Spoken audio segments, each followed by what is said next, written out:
वासुदेवाय। ओम नमो भगवते वासुदेवाय।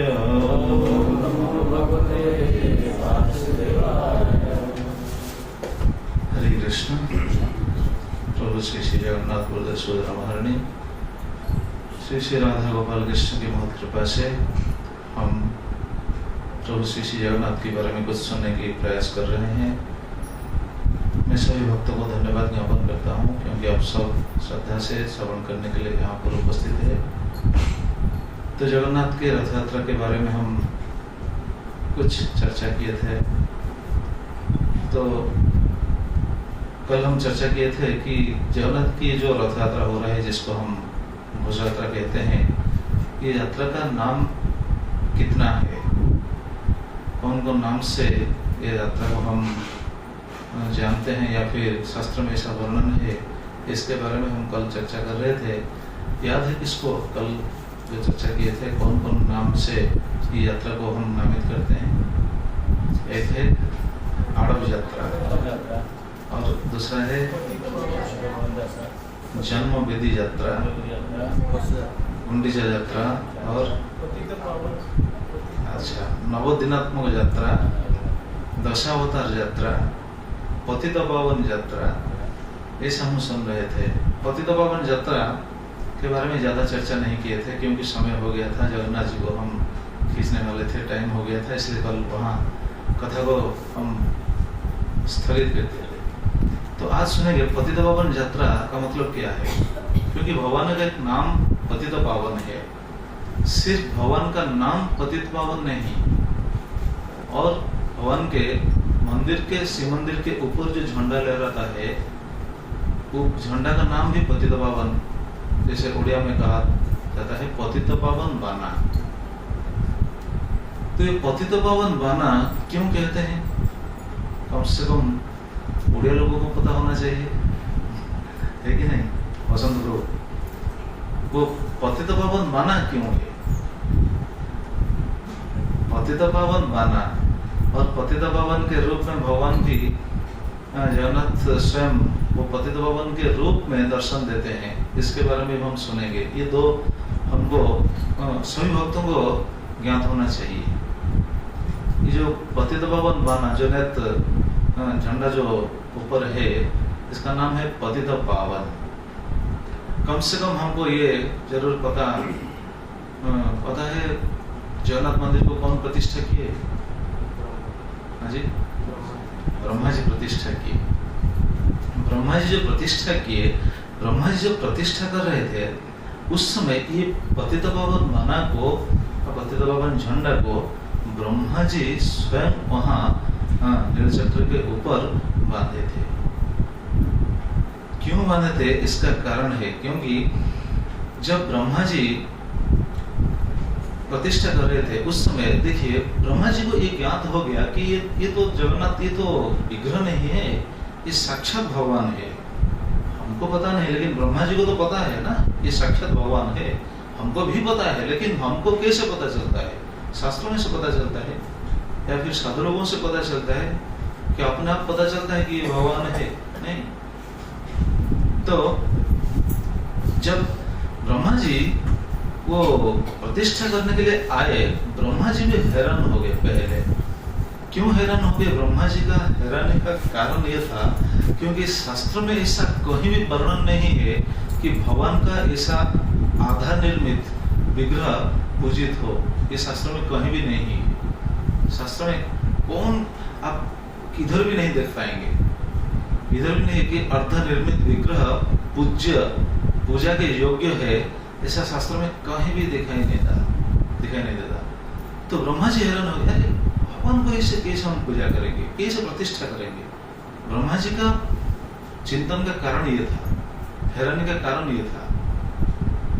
तो उसी समय देखिए, उसी समय क्या हुआ, ब्रह्मा जी तो चिंतन में पड़ गए, लेकिन ब्रह्मा जी अपने आप समझ गए, क्योंकि ब्रह्मा जी आम आदमी नहीं है। कल हम ब्रह्मा जी के बारे में सुने थे ना, ब्रह्मा जी के दो स्वरूप है। क्या क्या स्वरूप है याद है? ब्रह्मा जी का दो स्वरूप है। कौन सा स्वरूप है?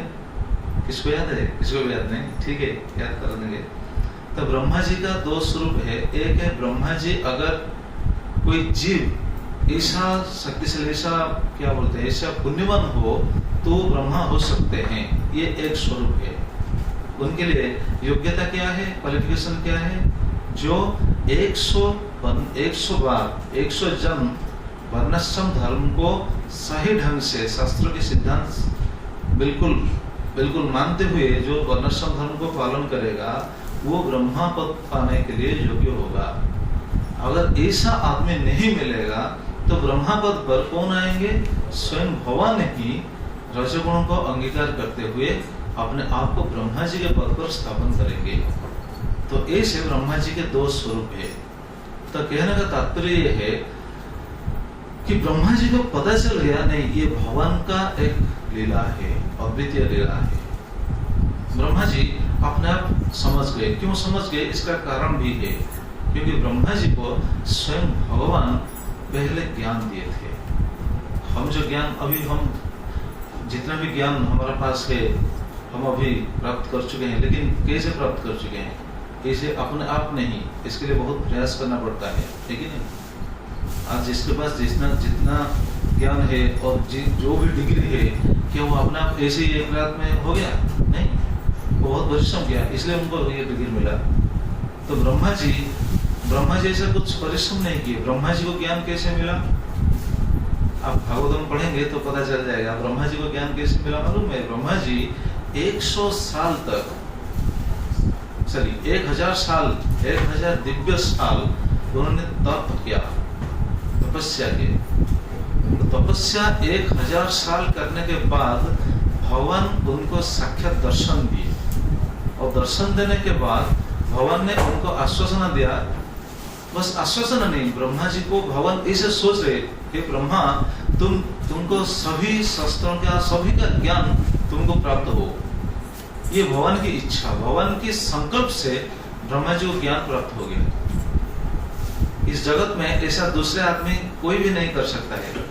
आप अगर सोचेंगे कि मैं सोचता हूँ, मैं संकल्प करता हूँ मेरा पुत्र बिल्कुल ज्ञानी हो जाए, हो सकता है क्या? नहीं हो सकता है। मैं सोचता हूँ कि मैं धनी हो जाऊंगा, हो सकता है? नहीं। लेकिन भगवान अगर सोचेंगे, भगवान संकल्प मात्र में सब कुछ कर पाएंगे, क्योंकि वो भगवान है, भगवान का शक्ति है। तो ब्रह्मा जी को भगवान संकल्प मात्र में ज्ञान दे दिया। तो ब्रह्मा जी इतने शक्तिशाली है, और इतने शक्तिशाली मतलब ज्ञान में। तो ब्रह्मा जी को पता चल गया कि भगवान का अद्वितीय लीला है, कि भगवान एक कलयुग में, जैसे कल हम चर्चा कर रहे थे कि ब्रह्मा जी के 50 साल तक भगवान नील माधव के रूप में दर्शन देते हैं, और दूसरे 50 साल भगवान इस जगन्नाथ के रूप में दर्शन देंगे। तो ये बात ब्रह्मा जी को मालूम हो गया। लेकिन ब्रह्मा जी को मालूम हो गया, चिंता में पड़ गए कौन? इंद्रद्युम्न महाराज। इंद्रद्युम्न महाराज चिंता में पड़ गए। क्यों चिंता में पड़ गए? उनका चिंता का कारण क्या था? उनके चिंता का कारण यह था कि ये भगवान ये विचित्र रूप में प्रकट हो गए, इनको कौन पूजा करेगा? कौन आएगा दर्शन करने के लिए? कौन इनको प्रार्थना करेगा? ये तो एक विचित्र रूप है ना। आजकल हम जगन्नाथ को जानते हैं, मानते हैं, इसलिए हमको पता चल गया है जगन्नाथ ऐसा रूप में है। लेकिन जो पहली बार देखेगा वो तो सोचेगा ये क्या रूप है, ये क्या भगवान का रूप है क्या? है कि नहीं? ऐसा शास्त्र में ऐसा वर्णन है, शास्त्र ये सही बात है। शायद मैंने पिछले बार कहा था, याद नहीं आ रहा है, शायद सुनने के बाद आपको पता चल जाएगा। एक आदमी ने जगन्नाथ जी का एक रूप, ऐसा रूप देखकर हैरान में पड़ गए। बोले ये क्या भगवान है? ये क्या आपका भगवान का स्वरूप है? भगवान का स्वरूप कुछ सुंदर जैसा दिखने वाला होना, लेकिन ये जगन्नाथ का बस उनके पास एक स्टिकर था, स्टिकर जैसे हम देखे होंगे शायद, 2 आंख, सिर्फ 2 आंख। उन्होंने बताया ये हमारा भगवान है। पता है कौन बताया था? शायद मैंने पिछले बार बताया था, मेरे याद नहीं आ रहा है। ठीक है, आप सुनेंगे तो पता चल जाएगा। एक क्या बोलते हैं, सी, हिंदी में क्या बोलते हैं सी को? जहाज। तो जहाज आ रहा था, वो जहाज आ रहा था, पौंडीचेरी जा रहा था, फ्रांस से पौंडीचेरी आ रहा था। किस किस को मालूम है? हाथ उठाइए। बस दो, और किसको मालूम नहीं तो सुनना चाहिए। तो फ्रांस, हाँ जी, या तो फ्रांस से ये जहाज आ रहा था और वो जा रहा था पौंडीचेरी। जहाज में कैप्टन थे अल्बर्ट बिटो। नाम से पता चल जाता है ये कौन से धर्म का है। अल्बर्ट बिटो एक क्रिश्चियन थे। तो जहाज आ रहा था, लेकिन जहाज जब समुद्र में आ रहा था उस समय दो विपद आ गया जहाज के प्रति। वो दो विपद है, पानी में एक जैसे घूर्णिझड़, हिंदी में क्या बोलते हैं? तूफान। पानी में तूफान। अगर पानी में तूफान आ गया तो जहाज का स्थिति क्या है? वो कौन से टाइम में डूब जाएगा किसी को पता नहीं। ये एक विपद है। और दूसरा विपद आ रहा था, एक तिमिंगल मछली। तिमी मछली शायद आपको पता होगा।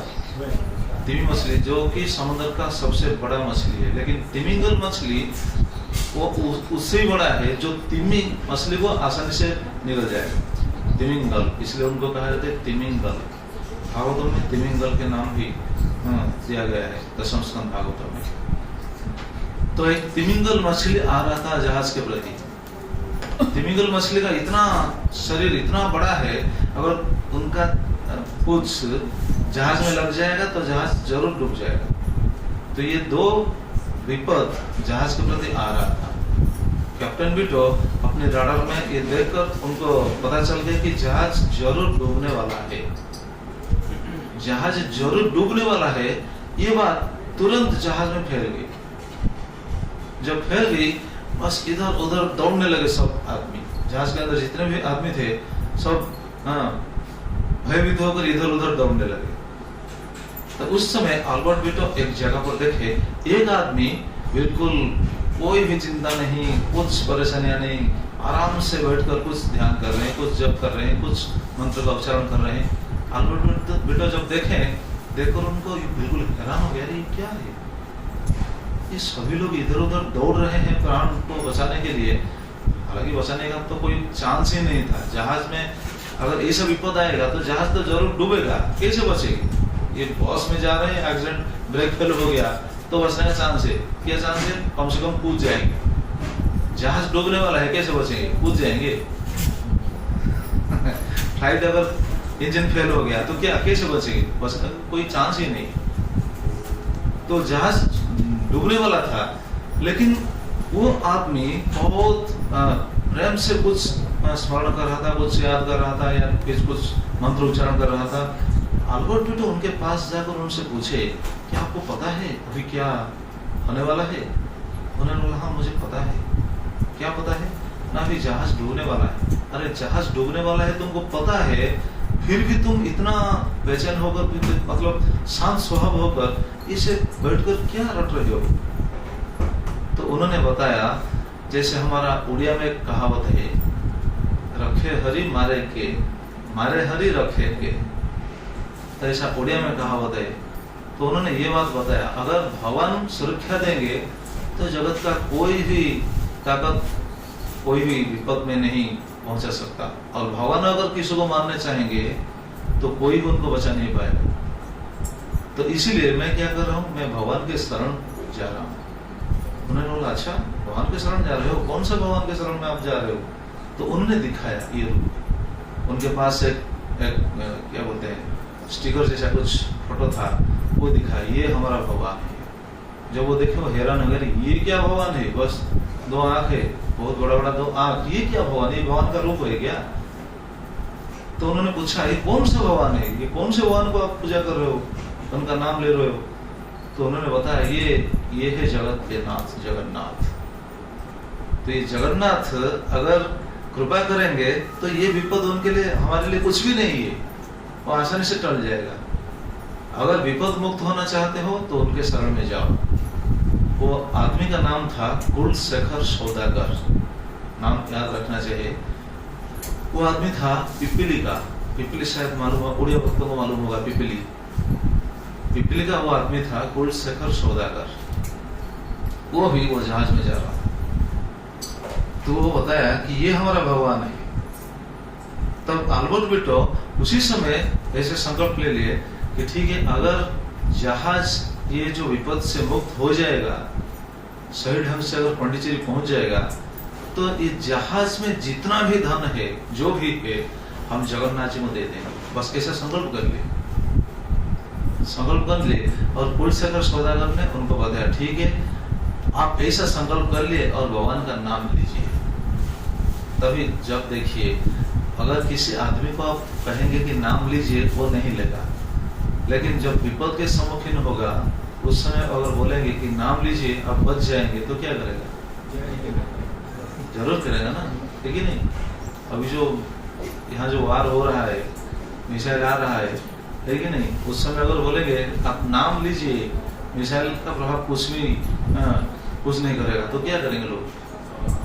जरूर नाम करेंगे। ऐसा बहुत सारा एग्जाम्पल्स भी है। तो कुलशेखर सौदागर कहने उनको जब कहे, अल्बर्ट बिटो ने तुरंत भगवान का नाम लिया। हालांकि वो क्रिश्चियन थे, लेकिन भगवान का नाम विपद में है ना, इसलिए भगवान का नाम ले लिए। हरे कृष्णा कृष्णा कृष्णा हरे हरे, हरे राम राम राम हरे हरे, बस नाम ले। सिर्फ वो नहीं, जहाज में जितने लोग थे सब लोग भगवान का नाम रट लिए। और भगवान का नाम प्रेम से सब कर रहे हैं, प्रेम से या भय से, जो भी हो, लेकिन नाम तो कर रहे हैं ना। इसलिए हमारा उड़िया में कहावत है, भक्ति कैसे होता है? भय से भी भक्ति होता है कि नहीं? जैसे उड़ीसा में ऐसा देखा जाता है, उड़िया लोगों को शायद पता होगा, जब आप जा रहे हैं और रास्ते में अगर एक स्मशान है, रात के समय आप जा रहे हैं और आपको पता है वहां पर भूत है, तो क्या करेंगे?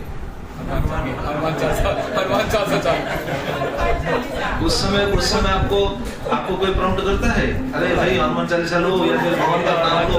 कोई बताता है? कोई भी नहीं बताता है। लेकिन वो अपने आप बोलता है। क्यों बोलता है? भय से। वो भक्ति नहीं है, वो भय से बोलता है। लेकिन ऐसे जो भी हो, जैसे भी हो, भगवान का नाम जैसे भी ले जा सकते हैं। भगवान का नाम अगर कोई ले रहा है तो वो भक्ति में कन्वर्ट हो जाता है। ये मैं नहीं कर रहा हूँ, ये श्रीमद् भागवतम का वाणी है। भागवत में ऐसा कहावत है, संकेत्यम परिहास्यम स्तोभम हेलनम में वो वैकुंठ नाम ग्रहणम अशेष हरण विदो। जैसे भी हो, भगवान का नाम अगर कोई ले रहा है तो वो तो पार हो जाएगा। तो वो जितने भी आदमी थे जहाज के अंदर, सब भगवान का नाम रट लिए, भय से, प्रेम से तो नहीं, भय से रट लिए। तो लेकिन उस समय अल्बर्ट बिटो ने देखा एक बहुत बड़ा साउंड हुआ, तो वो साउंड हो हैरान हो गए, जैसे यहाँ साउंड हो रहा है। सबको हैरानी में डाल देते हैं, क्या मिसाइल आ गया क्या? हमारा अपार्टमेंट पर आ जाएगा क्या? ये ना। तो अल्बर्ट बिटो जाकर फिर अपने रडार और दूरवीक्षण यंत्र होता है ना, तो देखकर वो बिल्कुल आश्वस्त हो गए। क्यों? क्योंकि वो जो झड़ आ रहा था, तूफान जो आ रहा था, वो तूफान थम गया था। ऐसा तो कहावत है। कोई कहते हैं तूफान थम गया, कोई कहते हैं तूफान थम नहीं गया। वो तूफान, वो जो तिमिंगल आ रहा था, तिमिंगल के पीछे पीछे गया। जैसे तिमिंगल को वहां से हटाने के लिए तूफान का कार्य था। ये भगवान की इच्छा है, भगवान क्या नहीं कर सकते हैं, सब कुछ कर सकते हैं। इसलिए भगवान का स्वरूप ऐसा है जो असंभव को संभव कर सकते हैं और जो संभव को असंभव कर सकते हैं। जो कर सकते हैं वो है भगवान, वो है जगन्नाथ, वो है जगत के नाथ। तो अल्बर्ट बिटो बिल्कुल आश्चर्य हो गया, ये जगन्नाथ का ऐसा लीला है। उन्होंने तुरंत ठान लिया कि ये जहाज अब पांडिचेरी नहीं जाएगा, यही रहेगा। क्यों रहेगा? क्योंकि उन्होंने संकल्प किया था ना, जहाज में जितना भी धन है, जो भी है, वो सब किसको दिया जाएगा? जगन्नाथ जी को दिया जाएगा। और ऐसा ही हुआ। जहाज में जितना धन था, वो धन मतलब जो भी चीज आ रहा था, किधर जाने वाला था पता है? पांडिचेरी जा रहा था। पांडिचेरी में एक चर्च कंस्ट्रक्ट होने वाला था। तो चर्च के लिए बहुत सारा चीज जा रहा था वहां से, मतलब फ्रांस से जा रहा था पांडिचेरी। तो उसी समय जहाज में जितना सारा चीज था वो सब जगन्नाथ मंदिर को दे दिया गया।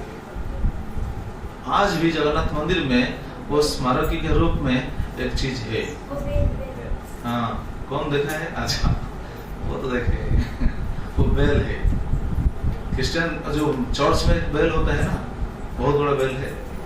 आज भी जगन्नाथ मंदिर में वो बेल है। अगर आप कभी जाएंगे तो देखेंगे वो बेल किधर है। किधर है पता है? किधर है वो बेल? किधर है मंदिर में? किधर है? और सुना? अच्छा, कौन कौन देखे हैं वो बेल? प्रभु जी, किशोर प्रभु मगर ये स्टोरी के बारे में मालूम नहीं है। अच्छा, देखें प्रभु जी, भगवान प्रसाद प्रभु देखे नहीं? ठीक है, मैं बता देता हूँ मंदिर में किधर वो बेल है। आप जगन्नाथ मंदिर में प्रवेश करेंगे, पश्चिम द्वार, पीछे वाला जो दरवाजा है, जो द्वार है, पश्चिम द्वार पर है जगन्नाथ का मंदिर का म्यूजियम के बारे में शायद पता होगा सबको। म्यूजियम के अंदर जब प्रवेश करेंगे, म्यूजियम के अंदर प्रवेश करने समय आप देखेंगे बाएं तरफ वो बेल है, बहुत बड़ा बेल है, वो नीचे रखा गया है। और उस बेल के ऊपर फ्रेंच भाषा में कुछ लिखा है, हमको तो पता नहीं चलेगा, फ्रेंच भाषा में कुछ लिखा गया है। तो वो बेल जा रहा था पांडिचेरी में जो चर्च होने वाला था, वो बेल वहां तक पहुंच गया, जगन्नाथ के मंदिर। तो किस सिलसिले में हम ये बात बता रहे थे कि जगन्नाथ का स्वरूप कैसा है, कि जो आँख, इतना बड़ा बड़ा आँख। तो ब्रह्मा जी को पता चल गया कि ठीक है, ये तो भगवान की इच्छा है, ऐसे भगवान ऐसे प्रकट हो गए हैं, ठीक है, वो अपने आप पूजा पाएंगे। लेकिन राजा हैरानी में पड़ गए। राजा को बहुत बड़ा चिंता, मतलब राजा सोच रहे थे भगवान का ये स्वरूप, हमने 1000 अश्वमेध यज्ञ किया, लेकिन भगवान इस रूप में प्रकट हो गए, ये कैसा रूप है? उसी समय शून्यवाणी आकाशवाणी उसी समय हुआ कि हे महाराज, आप बिल्कुल चिंता मत कीजिए, ये भगवान की इच्छा है, भगवान अपनी इच्छा से ऐसे स्वरूप में प्रकट हो गए। हालांकि शास्त्रों में ऐसा स्वरूप के बारे में बिल्कुल वर्णन नहीं है, लेकिन ये भगवान की इच्छा है। भगवान जो भी करते हैं वो अद्वितीय होता है। तो ऐसे जब शून्यवाणी हुआ, उसी समय ब्रह्मा जी राजा को निवेदन किए। ब्रह्मा जी इंद्रद्युम्न महाराज को निवेदन किए, महाराज आप और देर मत कीजिए, बस इस रूप में जो प्रकट हो गए हैं भगवान प्रभु श्री श्री जगन्नाथ बलदेव सुभद्रा महारानी, आप इस स्वरूप में पूजा का व्यवस्था कीजिए। हालांकि हम सबको पता है जगन्नाथ मंदिर को कौन प्रतिष्ठा किए थे? ब्रह्मा जी। लेकिन ब्रह्मा जी उस समय बताया जो स्वयं साक्षात प्रकट होते हैं, जगन्नाथ जी स्वयं साक्षात प्रकट हो गए हैं, उनको मैं क्या प्रतिष्ठा करूंगा? तो ठीक है, प्रतिष्ठा तो भगवान अपने आप हो गए। जैसे बहुत सारा चीज है जिनको प्रतिष्ठा करने की आवश्यकता नहीं है। पता है कौन कौन चीज को प्रतिष्ठा करने की आवश्यकता नहीं है? जैसे हम मकान बनाते हैं, मकान बनवाने के बाद हमको प्रतिष्ठा करना पड़ता है कि नहीं? लेकिन ऐसा कुछ चीज है जिसको प्रतिष्ठा करना जरूरत नहीं है। पता है किसको? कौन कौन चीज?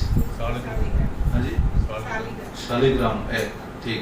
दूसरा, हाँ जी, हाँ शालिग्राम स्वयं प्रकट होते हैं, इसलिए उनको प्रतिष्ठा करने की जरूरत नहीं। और किया दीजिए, और चीज ठीक है, आपको पता होना चाहिए। जैसे तुलसी को प्रतिष्ठा करना नहीं पड़ता है, तुलसी स्वयं पवित्र है।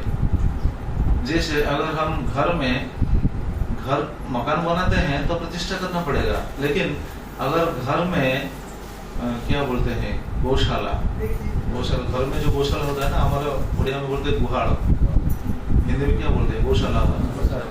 गौशाला को प्रतिष्ठा करना जरूरत नहीं है। क्यों? क्योंकि गाय वहां पर रहेंगे ना, गौ माता जब वहां पर रहेंगे, गौ माता के मल, गौ माता के मूत्र, ये सब इतना पवित्र है, वो गौशाला अपने आप पवित्र हो जाए, प्रतिष्ठा करना नहीं पड़ेगा। इसलिए भगवान श्री कृष्ण का नामकरण कहाँ पर हुआ था पता है कैसे हुआ? भगवान श्री कृष्ण का नामकरण गर्भमुनि गौशाला में किए थे। गौशाला स्वयं पवित्र स्थान है। तो ये कहने का तात्पर्य है, ब्रह्मा जी उस समय इंद्रदेव महाराज को बताए, महाराज आप भगवान के प्रतिष्ठा की चिंता मत कीजिए और भगवान को प्रतिष्ठा कीजिए, ऐसे स्वरूप में ही भगवान पूजित होंगे और भक्त जनों को कृपा करेंगे, जो आज हम पूजा कर रहे हैं, और इस स्वरूप से ही भगवान हमको कृपा कर रहे हैं। तो उस समय ब्रह्मा जी उस समय ये कहने का तात्पर्य था, जो मंदिर के ऊपर जो पतित पावन नेत है, ये नेत को ब्रह्मा जी उसी समय स्थापन किए थे।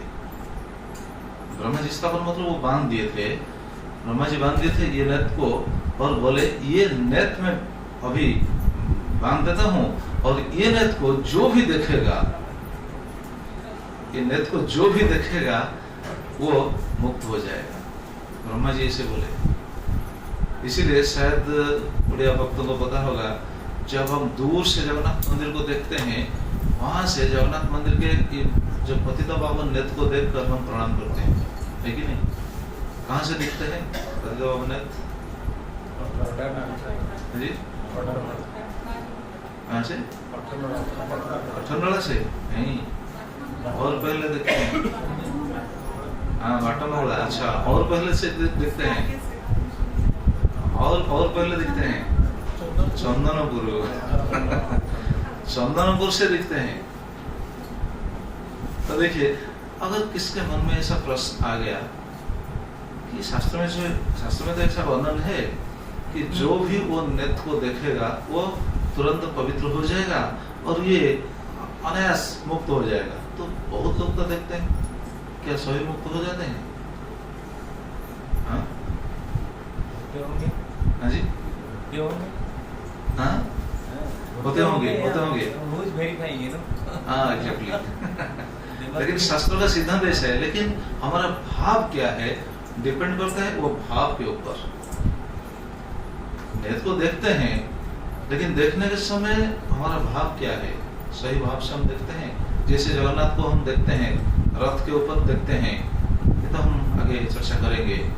रथ तो वामन दृष्टि पुनर्जन्म न विद्यते। रथ में अगर वामन को, भगवान को अगर कोई देखता है तो पुनर्जन्म नहीं होगा, पुनर्जन्म न विद्यते।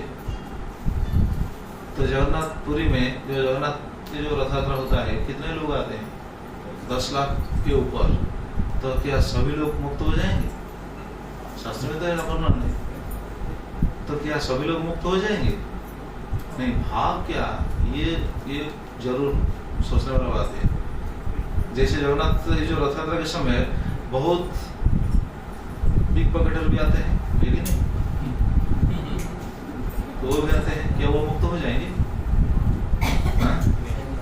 चोरी करने के लिए बहुत लोग आते हैं, चैन स्नैचिंग करने के लिए बहुत लोग आते हैं, मोबाइल चोरी करने के लिए बहुत लोग आते हैं, क्या ये सब मुक्त हो जाएंगे? हाँ, हो सकते हैं। भगवान की कृपा से तो सब कुछ हो सकते हैं, लेकिन अगर भाव के माध्यम से अगर हम देखेंगे तो क्या सब मुक्त हो जाएंगे? नहीं, वो भाव के ऊपर डिपेंड करता है। तो जो भी हो, अगर दूर से भी कोई ऐसे पतित पावन नेत्र को देखकर प्रणाम करता है, सही भाव से भगवान के प्रति अपना श्रद्धांजलि अर्पण करता है, तो वो जरूर मुक्त हो जाएगा। ये है भगवान का कृपा। इससे और क्या कृपा भगवान कर सकते हैं, जरा सोचिए। तो ये पतित पावन नेत्र का नाम है पतित पावन, और दूसरे स्वरूप में भगवान पतित पावन रूप में दर्शन देते हैं। मंदिर जब हम प्रवेश करते हैं, दाहिनी तरफ दीवार पर भगवान का एक रूप है, जगन्नाथ जी का एक रूप है, उनका नाम वहां है पतित पावन। हालांकि जगन्नाथ ही है वो, लेकिन उनका नाम पतित पावन है। क्यों है, किसको पता है? किसको पता है, जरा आप बोलिए। अच्छा है,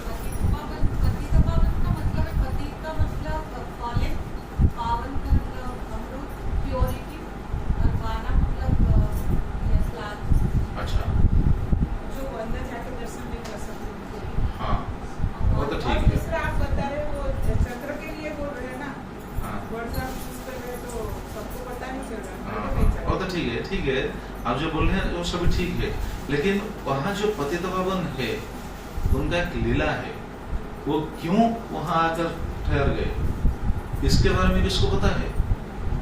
जगन्नाथ जी रत्न सिंहासन पर तो विराजमान है ना, जगन्नाथ, बलदेव, सुभद्रा और सुदर्शन, वो तो रत्न सिंहासन पर मंदिर के बिल्कुल अंदर है, लेकिन सामने भी जगन्नाथ स्वयं एक ही स्वरूप में जगन्नाथ, सिर्फ जगन्नाथ है, वो क्यों उधर से इधर आ गए पता है? कोई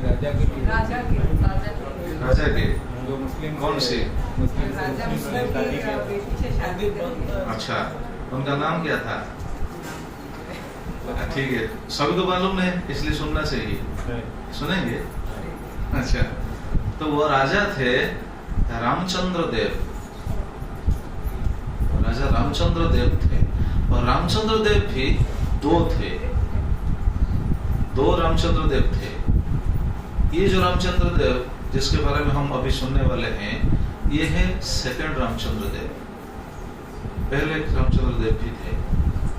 तो सेकंड रामचंद्र देव, देखिए भगवान का वो सब सेवक है ना, राजा जैसे गजपति महाराज भगवान के आद्य सेवक हम बोलते हैं, तो आद्य सेवक है, रथ के ऊपर वो झाड़ू लगाते हैं, इसको उड़िया में क्या बोलते हैं? छरा पहरा वो करते हैं, तो ये आद्य सेवक है। तो भगवान के प्रति उनका प्रेम, उनका लगाव, उनका जुगाव बहुत ज्यादा है, क्योंकि आद्य सेवक है। इसलिए जगन्नाथ मंदिर को उस समय सुरक्षा देने की चिंता बहुत उनके ऊपर था, क्योंकि उस समय मुसलमान का बहुत आक्रमण हो रहा था। जगन्नाथ मंदिर के ऊपर बहुत बार बार आक्रमण किए थे। जैसे भक्तों को पता होगा, जैसे कला पहाड़ बहुत बार आक्रमण किया था। तो जब मुसलमान शासन चल रहा था, उस समय कटक का सूबेदार थे तकी खां। ये औरंगजेब के शासन के समय की बात है। कटक में सूबेदार थे तकी खां। तकी खां थे शुजा खां के पुत्र, बहुत खतरनाक। तकी खां बहुत खतरनाक थे। तकी खां के विरुद्ध रामचंद्र देव बहुत बार युद्ध भी किए थे। क्यों? कि जगन्नाथ मंदिर को सुरक्षा देने के लिए वो बार आ रहा था, जगन्नाथ मंदिर को बिल्कुल तोड़ने के लिए। आज भी, अगर शायद सभी को पता होगा या नहीं, वेस्ट बंगाल में ऐसे जगह है रामकेली, पता है? गौड़ीय वैष्णव को शायद पता होगा रामकेली, जहाँ चैतन्य महाप्रभु गए थे। रामकेली रूप सनातन का भेंट वहां हुआ था। रूप सनातन जो भेंट चैतन्य महाप्रभु के साथ जो किए थे रामकेली में आज भी ऐसे भग्नावशेष मिलता है। बहुत हिंदू मंदिर को तोड़ने के बाद वो भग्नावशेष वहां पर सब रखे हैं, वो मुसलमान राजा। मतलब उनका काम क्या है? हिंदू संस्कृति को खिन करना, नष्ट करना, मंदिर को तोड़ना, बस उनका काम ऐसा है। ये थोड़ी अच्छा काम है, ठीक है? अगर तुम अपना धर्म को निभाते हो, धर्म निभाओ ना, लेकिन दूसरे धर्म को खिन करना, तोड़ना, ये थोड़ी तुम्हारा धर्म है। लेकिन उनका स्वभाव ऐसा है। तो तकी खां बार जगन्नाथ मंदिर को आक्रमण कर रहा था। उसी समय एक दिन रामचंद्र देव के साथ उनका बहुत जोर से लड़ाई हो गया, लेकिन वो युद्ध में रामचंद्र देव परास्त हो गए। तो युद्ध में जो परास्त हो गए, रामचंद्र देव बहुत सोच में पड़ गए। क्यों? उनका सोच क्या था? उनके लिए नहीं, अपने लिए सोच नहीं था, वो सोच था जगन्नाथ मंदिर के लिए। क्योंकि तकी खां क्या करेगा? जगन्नाथ मंदिर को तोड़ देगा। इसीलिए रामचंद्र देव उस समय तकी खां को बोले, देखिए आप एक काम कीजिए, आप जो भी सजा देना चाहते हैं मुझे दीजिए, मंजूरी में स्वीकार कर लूंगा, लेकिन कृपया ये मंदिर को बिल्कुल कुछ भी क्षति नहीं होना चाहिए। मंदिर का कुछ भी क्षति नहीं कीजिए, जो भी सजा देना है मुझे दीजिए। तो उसी समय देखिए तकी खां का स्वभाव कैसा है। वो बोला, ठीक है, मैं मंदिर का कुछ भी नुकसान नहीं करूंगा, लेकिन एक शर्त पर। क्या शर्त? अगर तुम मेरे बहन को शादी करोगे शादी तो नहीं, निकाह। अगर तुम मेरी बहन को निकाह करोगे और सिर्फ इतना नहीं, निकाह करोगे और मुसलमान धर्म को स्वीकार करोगे, मुसलमान धर्म में वो कन्वर्ट होगे, तो मैं जगन्नाथ मंदिर को कुछ भी क्षति नहीं पहुंचाऊंगा। तो उस समय ये जो द्वितीय रामचंद्र देव तो राजी हो गए, बोले ठीक है, मैं आपके बहन को शादी करूंगा, निकाह करूंगा और मुसलमान बन जाऊंगा। ऐसा ही हुआ। उनके बहन का नाम था रिजिया बेगम, नाम शायद पता नहीं होगा, रिजिया बेगम। तो रिजिया के साथ उन्होंने निकाह किया और मुसलमान धर्म में कन्वर्ट हो गए, कलमा पढ़ने लगे। देखिए, हिंदू राजा जो जगन्नाथ के आद्य सेवक है, जगन्नाथ मंदिर की सुरक्षा के लिए, जगन्नाथ जी की सुरक्षा के लिए वो अपने धर्म भी परिवर्तन कर दिए, कलमा ही पढ़ने लगे। तो ऐसा जब उन्होंने कर दिया, उस समय अच्छा उनका पत्नी थे कि नहीं, रामचंद्र देव उनके ही पत्नी थे, उनका नाम था पद्मावती, सॉरी ललिता, पद्मावती दूसरा राजा का नाम ललिता। तो ललिता जी उस समय रामचंद्र देव कहाँ पर रहते थे, क्योंकि उड़ीसा में खुर्दा एक गढ़ था, खुर्दा था गढ़, राजा रहते थे खुर्दा में और दूसरा गढ़ था कटक में। लेकिन राजा रहते थे खुर्दा में, कटक का सूबेदार था तकी खान। ये आक्रमण ऐसा हुआ, ऐसे युद्ध हुआ और परास्त हो गए और ऐसे कन्वर्ट हो गए तो बिल्कुल मुसलमान बन चुके थे। और रिजिया बेगम को लेकर जब वापस आए खुर्दा, तो ये बात तुरंत फैल गई कि हमारा राजा क्या हुए, अब धर्म भ्रष्ट हो गए। तो ये बात जब फैल गई, तुरंत पता चल गया ललिता को कि हमारा पति ऐसा धर्म भ्रष्ट हो गए और ये मुसलमान लड़की के साथ निकाह कर दिए, उनको लेकर आ रहे हैं। जब ये बात उनको पता चल गया, उस समय वो अपने पुत्र, उनका नाम था भागीरथी को लेकर वो अपने पित्रालय को चले गए, मतलब उनके जो पिता के घर वो चले गए। सोचिए कितना बड़ा रिस्क लेकर रामचंद्र देव ने ये काम किया। तो वो वापस आए, जब आकर पहुंचे, देखे तो बिल्कुल सब कुछ सुनसान है, कोई भी उनको नहीं आदर कर रहा है, अपनी पत्नी पुत्र सब कुछ चले गए। तो जब जगन्नाथ जी को दर्शन करने के लिए मंदिर भी गए, मंदिर में ही उनको वारण कर दिया गया। पूजा पंडा जो थे, पंडा लोग से मना कर दिए, नहीं तुम मंदिर के अंदर प्रवेश नहीं कर सकते हो। क्यों? तुम मुसलमान हो गए हो, अब तो तुम हिंदू नहीं हो, मुसलमान हो गए हो। और उनका नाम भी हो गया मुसलमान नाम जैसा हो गया। उनका नाम क्या था पता है? हाफिज कादर यार जंग। बहुत बड़ा नाम है ना, बहुत बढ़िया नाम। द्वितीय रामचंद्र देव, उनका नाम हो गया हाफिज कादर यार जंग, ये नाम हो गया उनका। तो जब एकादशी के दिन, शायद पता होगा भक्तों को, एकादशी के दिन एक महादीप मंदिर के ऊपर उठता है, पता है ना? बढ़िया भक्तों को शायद पता होगा। महादीप उठता है, बिल्कुल नीलचक्र के पास उठता है और वहाँ राजा का गुणगान किया जाता है, राजा का महिमा के बारे में क्या गुणगान किया जाता है, राजा के आयु वृद्धि हो, समृद्धि हो, ये सब प्रशंसा करने के बाद, और राजा को क्या बोलते हैं? आशीर्वचन। पुजारी लोग, पंडा लोग आशीर्वचन देते हैं, लेकिन वहाँ राजा का नाम भी नहीं लिया गया, नाम भी नहीं लिया, क्योंकि राजा तो पथ भ्रष्ट हो गए थे ना, वो धर्म भ्रष्ट हो गए थे, इसलिए राजा का बिल्कुल नामो निशानी नहीं। राजा जब मंदिर को दर्शन करने के लिए जा रहे थे, उस समय पंडा लोग मना किए, नहीं अब मंदिर के अंदर नहीं आ सकते क्योंकि अब धर्म भ्रष्ट हो गए। तो देखिए राजा क्या करेंगे? अगर उस स्थिति में आप अगर पड़ जाएंगे तो क्या करेंगे? हम क्या सोचे? आप छोड़िए, जो होगा देखा जाएगा, हम तो ऐसा सोचेंगे। लेकिन राजा उनको बहुत दुख हो रहा था। क्यों? जैसे कल हम सुन रहे थे ना, रोज अगर हम भगवान को दर्शन करते हैं, एक दिन दर्शन नहीं कर पाएंगे तो कैसा लगेगा? ये बात हम कल चर्चा किए थे ना। तो राजा का स्वभाव ऐसा था, वो रोज जगन्नाथ जी को दर्शन कर रहे थे, जगन्नाथ जी की सेवा कर रहे थे, लेकिन उनको वारण किया गया, उनको मंदिर के अंदर प्रवेश करने के लिए बिल्कुल मना कर दिया गया। तो जरा सोचिए उनका हालत क्या हुआ होगा उस समय। तो राजा बिल्कुल मर्माहत हो गया, लेकिन करें क्या? कुछ उपाय भी नहीं है, क्या कर सकते हैं। और ऐसा स्थिति हो गया, पुरी में कोई भी उनको प्रशंसा करना तो दूर की बात, उनके मुंह को देखने की भी कोई इच्छुक नहीं है। मतलब वो इतना पतित हो गए, उनको कोई भी आदर नहीं किया, कोई भी सम्मान नहीं दिया। मतलब देखिए वो कैसे, जैसे भगवान का आद्य सेवक है, लेकिन वो कितने पतित हो गए, उनको कोई देखा ही नहीं, उनके देखने के बाद मुंह फेर लिए।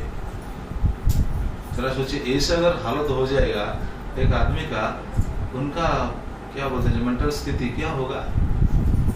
पागल हो जाएंगे ना, है कि नहीं?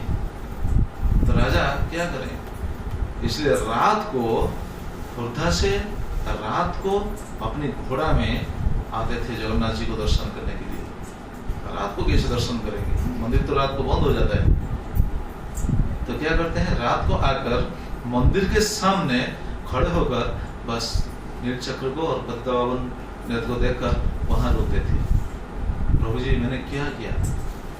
मुझे आपका दर्शन करने के लिए भी मना कर दिया जाता है, मना कर देते हैं वो आपके सेवक पंडा लोग मना कर देते हैं, लेकिन मेरा अपराध क्या है? मैं जो कुछ किया, आज मैं एक मुसलमान लड़की से शादी किया और मुसलमान धर्म को स्वीकार किया।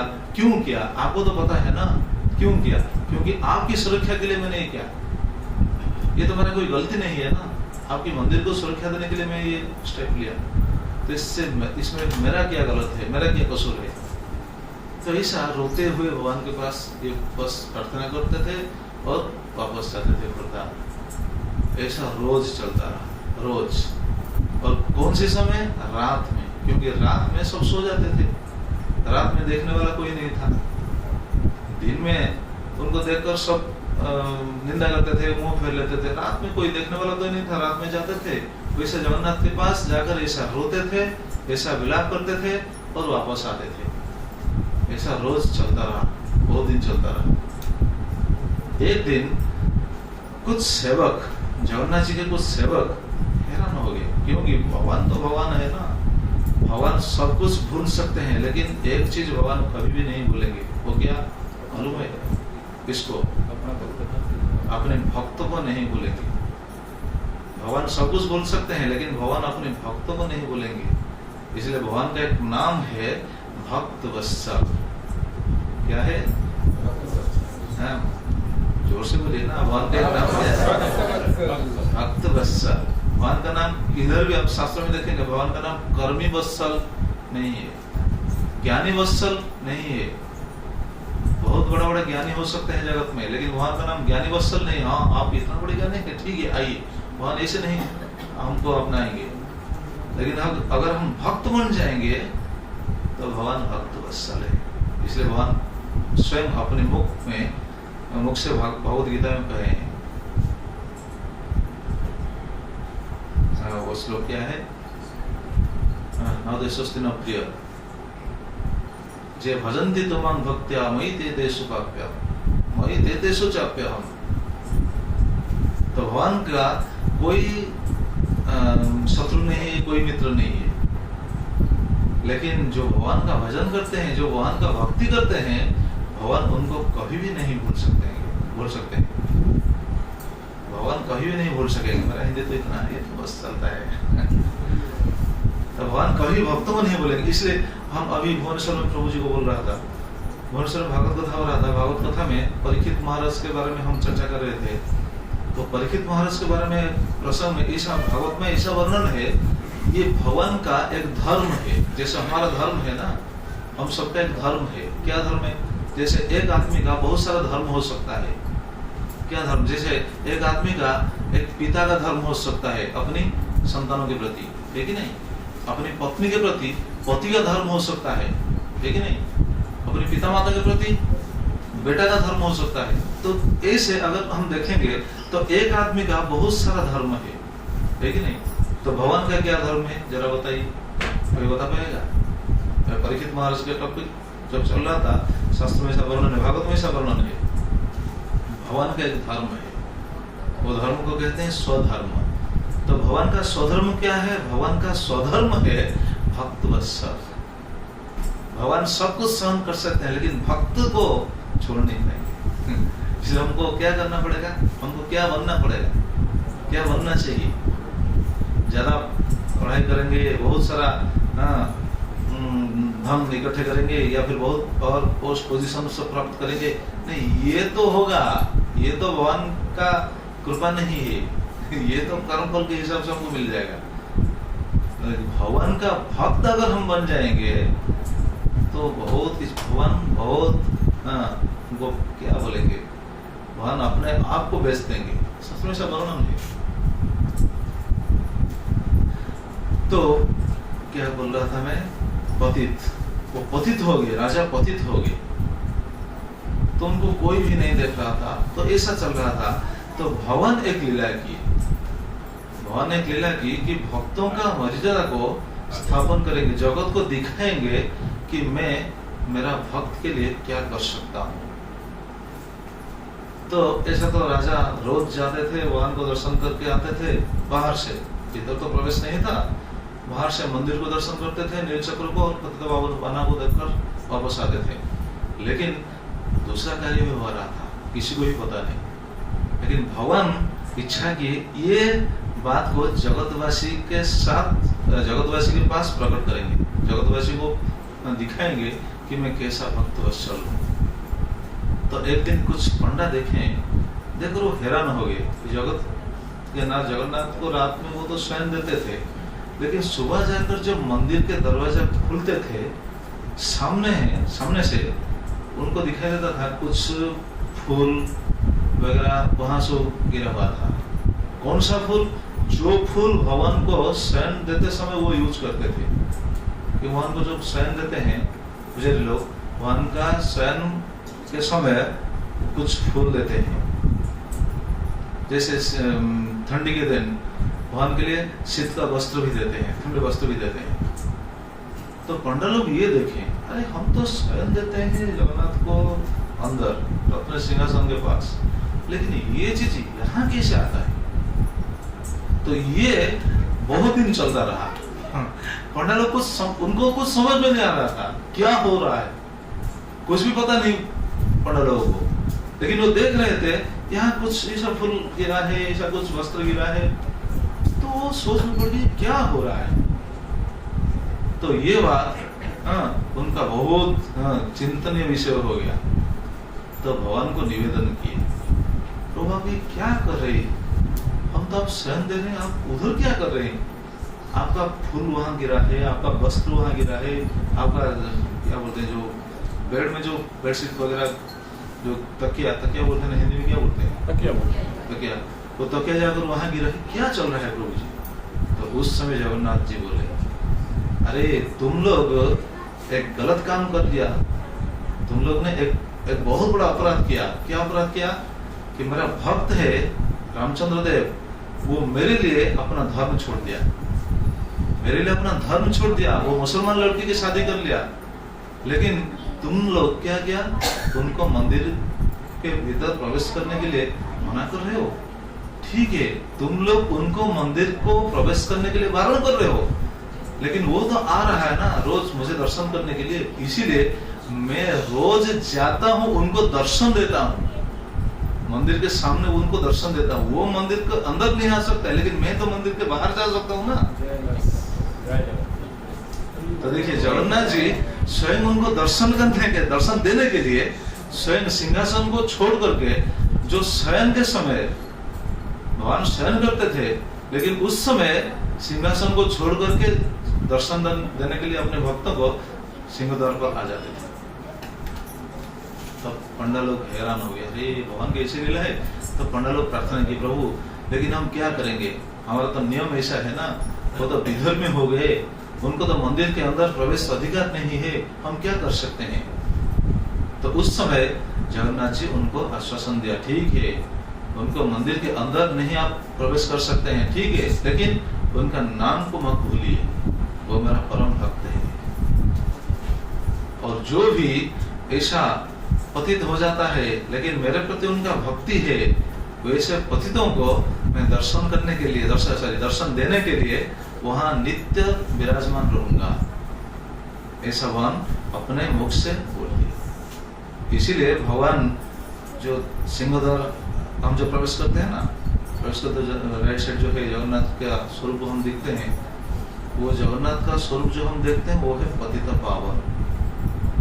तो जगन्नाथ जी स्वयं आकर वहां दर्शन देते हैं। ऐसे कहावत है, जो लोग मंदिर के अंदर नहीं जा सकते हैं वो बाहर से भी अगर जगन्नाथ के वो स्वरूप को देखकर प्रणाम करेंगे, उनके प्रति उनका भाव व्यक्त करेंगे, भक्ति व्यक्त करेंगे, तो भगवान जरूर वो स्वीकार करेंगे। तो इसलिए भगवान का नाम है पतित पावन। तो वो पतित पावन होकर वहां तो नित्य विराजमान हो गए, लेकिन वो पतित पावन अब सिंहद्वार से बिल्कुल बाहर भी आ गए, बिल्कुल गुंडीचा मंदिर तक जा रहे हैं, जितने भी पतित थे उनको कृपा करने के लिए। तो हम लोग क्या भक्त लोग या पतित है? हम भक्त हैं या पतित है? पतित है ना। तो हम जैसे पतित के लिए ही जगन्नाथ जी आए हैं हमको कृपा करने के लिए, दर्शन देने के लिए, कृपा करके हमको कृतार्थ करने के लिए। ये जगन्नाथ की कृपा है, भगवान की कृपा है। हमारा तो योग्यता नहीं है ना, लेकिन आशा होना चाहिए, कि लालसा होना चाहिए कि हम कैसे भगवान की कृपा हमको मिल सकता है, ये हमारा लालसा होना चाहिए, है कि नहीं? और जिस आदमी का जितना लालसा दृढ़ है, उनका कृपा पाने की चांस उतना ही है, ये भी है।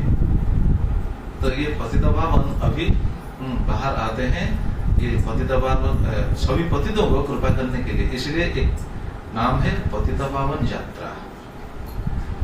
तो ऐसे भगवान का ये जो रथ यात्रा का नाम बहुत नाम है। और लास्ट में टाइम तो हो गया, कितने समय तक करेंगे?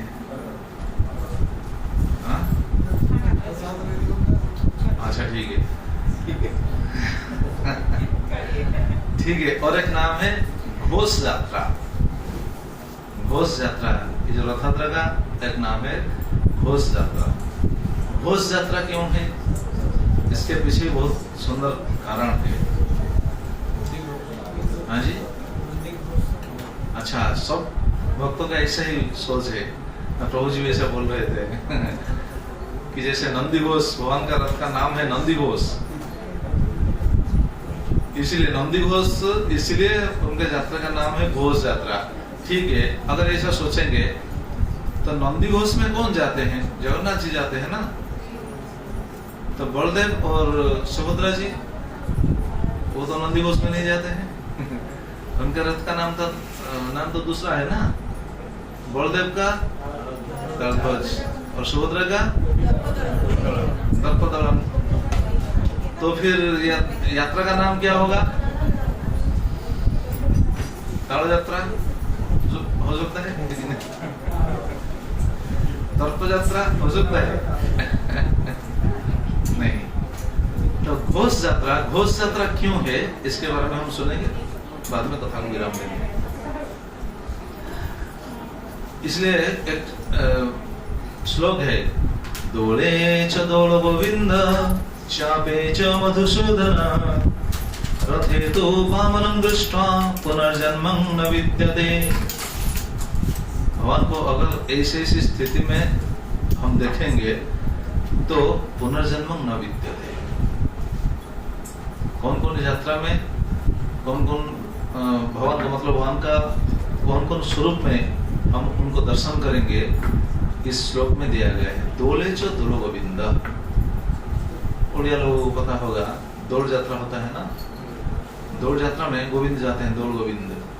अगर दौड़ गोविंद को अगर कोई देखता है तो पुनर्जन्म न विद्यते। आजकल तो कोई सोच सकता है, ठीक है, तो दौड़ तो आते हैं, हमारा गांव में आते हैं, घर को आते हैं, हम तो देखते हैं, लेकिन भाव क्या है ये सोचने वाली बात है। हमने देखे हैं आजकल ऐसे बहुत सारा जगह पर दोल भी होता है, उड़ीसा में तो बहुत सारा जगह पर होता है, लेकिन वो दोल को लेकर जाते हैं, जाते समय वो क्या करते हैं मालूम है? वो बिल्कुल निशाशक्त होकर लेते हैं भगवान को। पता है, देखे हैं कोई? हाँ देखे, निशाशक्त होकर बिल्कुल क्या बोलते हैं, नशा लेकर वो भगवान को लेकर जाते हैं। तो क्या वो मुक्त हो जाएंगे? भगवान प्रसन्न नहीं हो गया ना। दोले चो दोल गोविंद, चापे च मधुसूदन। चापे च मधुसूदन, चाप में मतलब भगवान जब जाते हैं चाप खेलने के लिए, चंदन यात्रा होता है ना, चंदन यात्रा में भगवान जो जाते हैं चाप खेलने के लिए, वो मधुसूदन। मधुसूदन को अगर कोई दर्शन करेगा। और तीसरा है रथे तो वामन दृष्टि। रथ में अगर कोई वामन को देखेंगे तो ये बहुत इंपॉर्टेंट पॉइंट है। रथ में हम वामन को देखते हैं या फिर जगन्नाथ को देखते हैं? जगन्नाथ को देखते हैं। तो वामन देव क्यों कहा गया? रथे तो वामन दृष्टि पुनर्जन्म न विद्यते। रथ में वामन को देखते हैं क्या? बोलिए। रथ में तो हम वामन को नहीं देखते हैं, रथ में तो हम जगन्नाथ जी को देखते हैं। तो वामन क्यों कहा गया है? इसका कारण है, अर्थात भगवान जगन्नाथ जी रथ के ऊपर विराजमान होते हैं, लेकिन वो कैसे आते हैं पता है? वामन देव की तरह। वामन देव आए थे, हम कल सुने थे ना, वामन देव किसके पास आए थे? बलि महाराज के पास आए थे। क्यों आए थे? बलि महाराज के पास आए थे। क्यों आए थे? कुछ मांगने के लिए, है कि नहीं? तो बलि महाराज के पास आए थे कुछ मांगने के लिए। तो क्या मांगने के लिए आए थे बलि महाराज के पास? 3 पग। 3 पग क्या? भूमि, धरती। 3 पग धरती। 3 पग धरती उनका क्या आवश्यक क्या है उनके लिए? उनके लिए 3 पग का धरती कोई जरूरी था क्या भगवान के लिए? तो 3 पग के माध्यम से वो बलि महाराज का समर्पण भाव को परीक्षा करने के लिए आए थे। तो शास्त्रों का सिद्धांत ऐसा है, भगवान जो आए थे, क्यों आए थे? जैसे भिखारी बनकर आए थे, है कि नहीं? बलि महाराज के पास भगवान आए थे भिखारी बनकर, और आज भी भगवान भिखारी बनकर ही रह गए। पता है किधर है? भगवान का भिखारी रूप देखने की इच्छा है? कौन कौन देखने के लिए इच्छुक है? हाथ उठाइए। अच्छा, 1 2 3 4 5 6 7। हाँ, देखा देखी हाथ उठता है। भगवान का भिखारी रूप देखने के लिए इच्छा नहीं है? तो देखिए, बलि महाराज के पास भगवान भिखारी बनकर आए थे। ठीक है, बातचीत मत कीजिए। हरे कृष्णा, बातचीत मत कीजिए, सुनिए।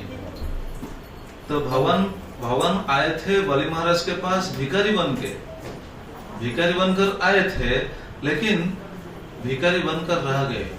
भिखारी बनकर आए थे बलि महाराज के पास कुछ क्षण के लिए, कुछ समय के लिए, लेकिन भिखारी बनकर रह गए एक मनवंतर के लिए। जरा सोचिए, एक मनवंतर का समय सीमा कितना है? कल हम चर्चा किए थे, पता है ना एक मनवंतर कितना है? किसको याद है? हाथ उठाइए। जी, एक मनवंतर कितना? एक मनवंतर है 71 चतुर्युग। ये जो सत्य, त्रेता, द्वापर, कली 71 बार आएगा। 71 बार क्रॉस करने के बाद जितना, मतलब 71 चतुर्युग का जितना समय है, वो है एक मनवंतर। तो एक मनवंतर के लिए भगवान भिखारी बनकर रह गए। पता है किसको? किसको पता है? हाथ उठाइए। प्रभु पता है?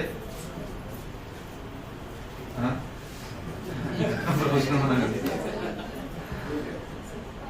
अच्छा, जो जो देखने के लिए उत्सुक है, हाथ उठाए थे, वो देखने के लिए अगर उत्सुक है, देखने के लिए हम देखने की कोशिश करने के बावजूद भी देख नहीं पाएंगे, लेकिन सुनकर हमको समझना पड़ेगा कि भगवान का ये भिखारी रूप कैसा है। तो बलि महाराज के पास आए थे भिखारी बनकर, वो तो भिखारी नहीं है, वो तो सबके मालिक है, कैसे भिखारी बन सकते हैं, ये तो नहीं है। तो भिखारी बनकर आए थे, लेकिन बलि महाराज को कृपा करके भगवान किस लोक को भेज दिए पता है? पाताल नहीं, सूतल, सूतल लोक को भेज दिए। अभी बलि महाराज सूतल लोक में है।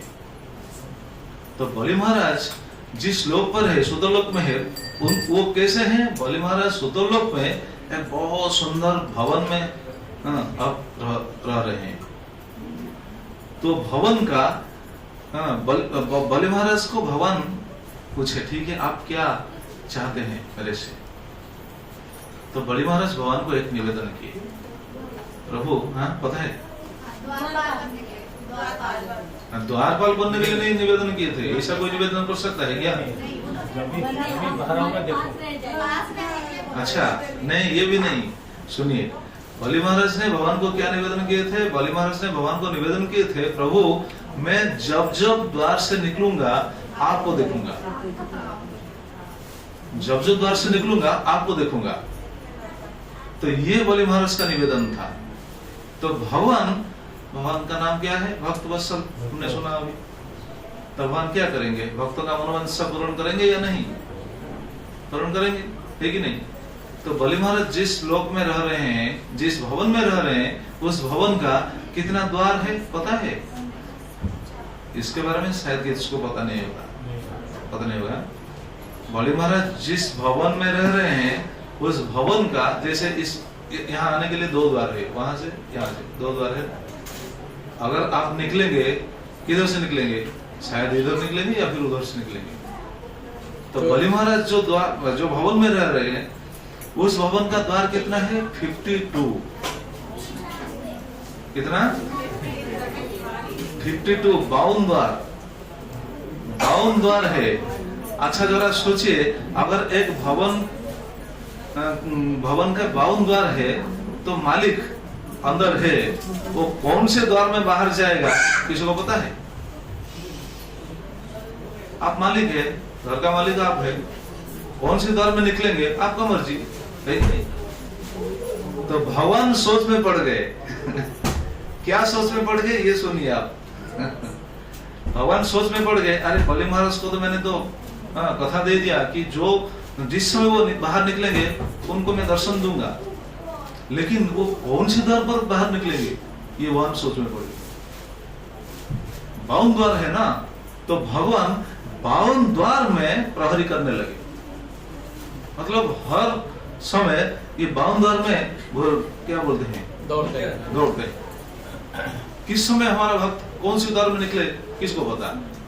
तो ये जो बेचैन भगवान का ये जो दौड़ रहे हैं, मतलब हर समय भगवान का बिल्कुल स्थिर नहीं है, दौड़ रहे हैं। क्यों? क्योंकि वो भक्तों को कृपा करने के लिए।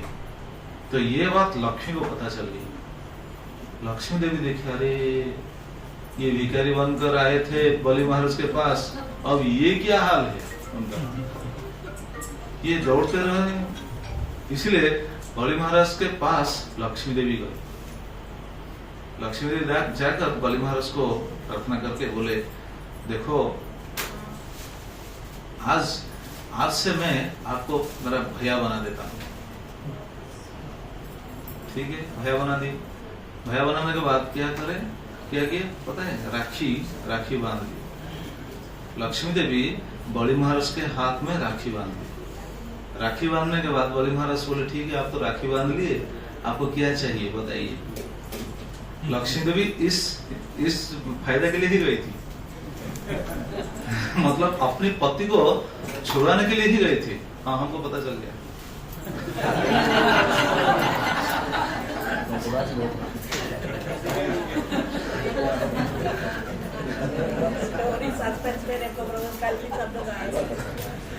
अच्छा, थोड़ा सस्पेंस होना चाहिए, नहीं तो काल कोई नहीं आएगा। अच्छा नहीं कल नहीं आएगा क्यों? कल भी आएंगे, कल भी आएंगे। क्यों पता है? क्योंकि कल इससे भी ज्यादा अच्छा स्टोरी है। आप आते रहिए, सुनते रहिए और सोचते रहिए कि भगवान का लीला कैसा है। बस रोज आइए, ऐसा बहुत सारा स्टोरी भगवान का, बहुत स्टोरी तो नहीं है, लीला है, ये भगवान की लीला है। ये भगवान भक्तवत्सल है ना, भक्तवत्सल भगवान का कैसे दिव्य लीला है। वो टाइम तो हमको सूचना भी दे रहे हैं, प्रभु जी को सूचना दे रहे हैं। कल उसका बैटरी निकाल देंगे। तो क्या बोल रहे? रक्षा बंधन। हाँ, बलि महाराज, लक्ष्मी देवी आकर राखी बांध ली और भवन से, सॉरी, बलि महाराज से निवेदन किए। बलि महाराज बोले ठीक है, क्या आपको चाहिए? अब तो भैया हो गए, वो तो बहन हो गई, क्या चाहिए? तब लक्ष्मी देवी बोले, हे भैया जी, एक कृपा कीजिए, क्या कि आपका ये जो भवन में जो 52 द्वार है, आप कौन से द्वार में निकलेंगे ये तो बिल्कुल फिक्स नहीं है ना, तो आप कृपा करके ये बात बतला दीजिए कि आप कौन से द्वार पर निकलेंगे, बस फिक्स कर दीजिए एक द्वार। क्यों क्यों ये बात वो उनसे प्रार्थना की? प्रभु दौड़ रहे हैं, प्रभु जी दौड़ रहे हैं, प्रभु जी को कम से कम स्थिर रहने के लिए कृपा कीजिए। तब बलि महाराज ने उनको बताया ठीक है, मैं एक द्वार पर निकलूंगा, इस द्वार से निकलूंगा। तब जाकर लक्ष्मी देवी प्रभु जी से बोले, प्रभु आप इतना ये जो दौड़ रहे हैं ये बंद कीजिए, ये द्वार पर बलि महाराज निकलेंगे। वो तो प्रार्थना की है आपको कि आप दर्शन देंगे, जब वो द्वार पर निकलेंगे आप उनको दर्शन देंगे, तो ये हुआ, वो द्वार पर निकलेंगे। तो कहने का तात्पर्य ये था, भगवान आज भी वैसे भिखारी के रूप में उस द्वार पर खड़े हैं। हालांकि वो भिखारी नहीं है, ऐसा कहना भी अपराध है। क्यों? क्योंकि वो तो भिखारी नहीं बन सकते, लेकिन जो छलना करके बलि महाराज के पास गए थे ना, वामन का रूप लेकर, आज वो छलना का भर रहे हैं, भिखारी बनकर उनके द्वार पर खड़े होकर रहे। कितने दिन तक रहेंगे? एक मनवंतर तक। अच्छा, एक मनवंतर के बाद बलि महाराज किधर जाएंगे? हाँ जी, इंद्र बनेंगे। हाँ, एक मनवंतर के बाद बलि महाराज उनका ट्रांसफर हो जाएगा, मतलब वो एक दूसरा पोस्ट पर जाएंगे, वो है इंद्र का पोस्ट। इंद्र, हम देखते हैं इंद्र, बहुत सारे देवादेवी है, इंद्र एक पोस्ट है, हालांकि वो सभी देवताओं का राजा है, लेकिन वो पोस्ट है। तो नेक्स्ट मनवंतर में बलि महाराज इंद्र होंगे, तो आज सूत्र लोक में है। तो ये कहने का तात्पर्य ये था कि भगवान ऐसे भिखारी रूप बन के गए थे बलि महाराज के पास। तो भगवान का अगर बलि महाराज का रूप लेकर भिखारी बनकर गए थे, ये तो ठीक है। जगन्नाथ का ये भिखारी रूप के साथ क्या संबंध है, ये कल सुनेंगे, आज नहीं। तो जगन्नाथ का ऐसा रूप क्या है, ये भिखारी रूप, हम तो भगवान को तो भिखारी नहीं कर सकते हैं, लेकिन इनका भाव क्या है, ये लीला का भाव क्या है, हम कल सुनेंगे। इसलिए सभी को